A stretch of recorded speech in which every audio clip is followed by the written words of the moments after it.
Hey everyone, welcome back to the channel. For those who've been following along, you know that I'm currently living in France, but today's video is extra special because it takes us all the way to my recent trip to Malaysia where I was visiting family. In this video, I am taking you to an unforgettable day trip to Tanjung Sepat, a charming little town in the Kuala Langat district of Selangor, right on the Strait of Malacca. Our first stop was the iconic Chop Guang Ki Cafe. This legendary spot isn't just a cafe, it's a piece of local history, originally a coffee manufacturer established back in 1943. And guess what?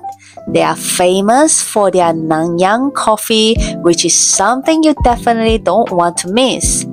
The cafe uses rare Liberica beans to brew their coffee, so rare that they make up less than 1% of the world's coffee production. The magic happens when these beans are roasted with sugar and margarine in a wok, giving them a deep caramelized flavor with a rich, almost charred appearance. The coffee is brewed using a traditional cloth filter, and the result is a strong, full-bodied cup of coffee that's pure comfort in a cup. Now, what really caught my eye was a special brew on their menu, Dragon Fruit Coffee. Tanjung Sepat is famous for its dragon fruit plantations, so this unique blend is a creative way the barista showcases local flavors. I had to try it, and I have to say, the dragon fruit added a subtle, fruity note that didn't overpower the coffee robust flavor.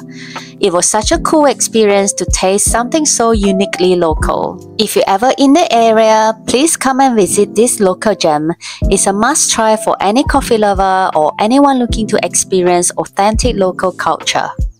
Alright, after a fantastic coffee break, it was time for our stomachs to start growling and signal the start of our food adventure.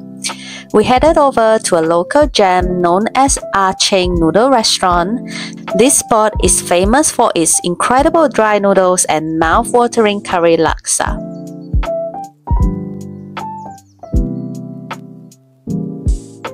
But that's not all. We couldn't resist trying their handmade fishball soup, which came highly recommended. Let me tell you, the flavors were off the charts. We devoured every bite and had an amazing time sampling these local favorites.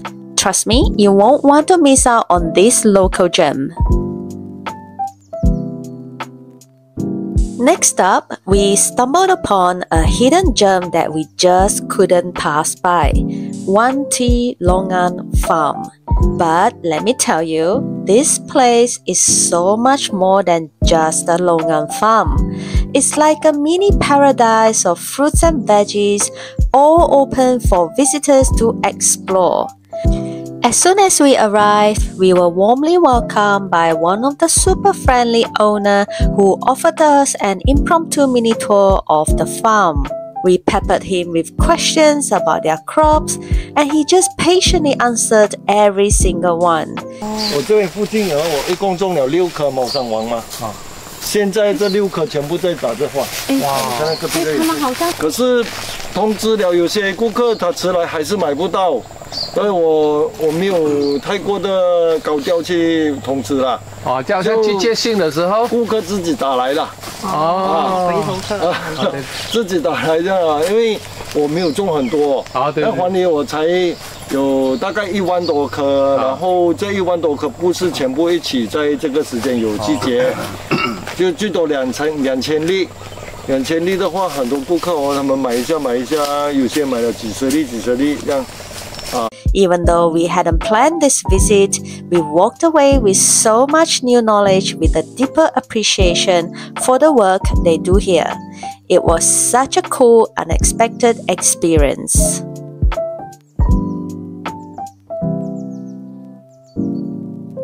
One of the coolest things about this town is the abundance of food stalls lining the streets.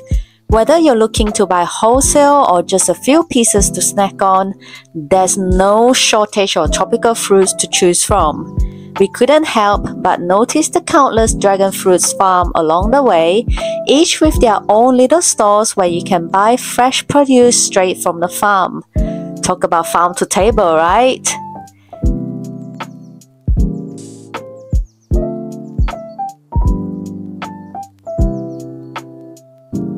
We also took a leisurely stroll through the town center, soaking in a lively atmosphere. The streets were bustling with traders selling locally grown fruits, plus an array of street snacks and unique local products. The town's charming really shined through, especially with the old school buildings that took me on a nostalgic trip back to my childhood. It's a place where tradition meets vibrant local culture and is absolutely worth exploring.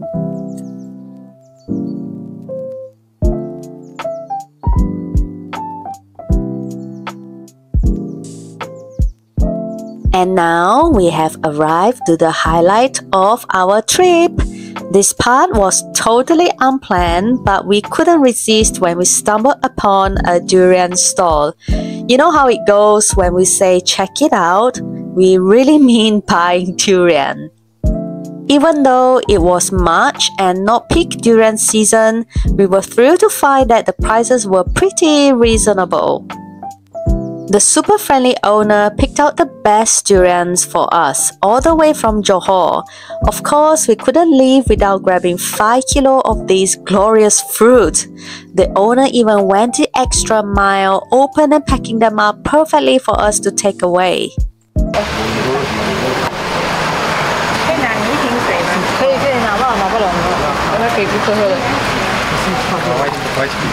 Durian was my absolute favorite, and just editing this video has me drooling all over again. Seriously, that moment was a durian dream come true. Our final stop of the day was the picturesque Lovers Bridge. After our durian feast, we took a leisurely stroll here to soak in the stunning sea views of the Strait of Malacca before heading home. This was my first time visiting Tanjung Sepat, and I have to say it's a charming little town that's definitely worth exploring. As a fruit lover, I absolutely love discovering and tasting so many local fruits along the way. I hope this video inspires you to plan a trip there someday. That wraps up today's adventure. Thank you so much for watching. Don't forget to subscribe if you'd like to see more of my future videos. See you soon!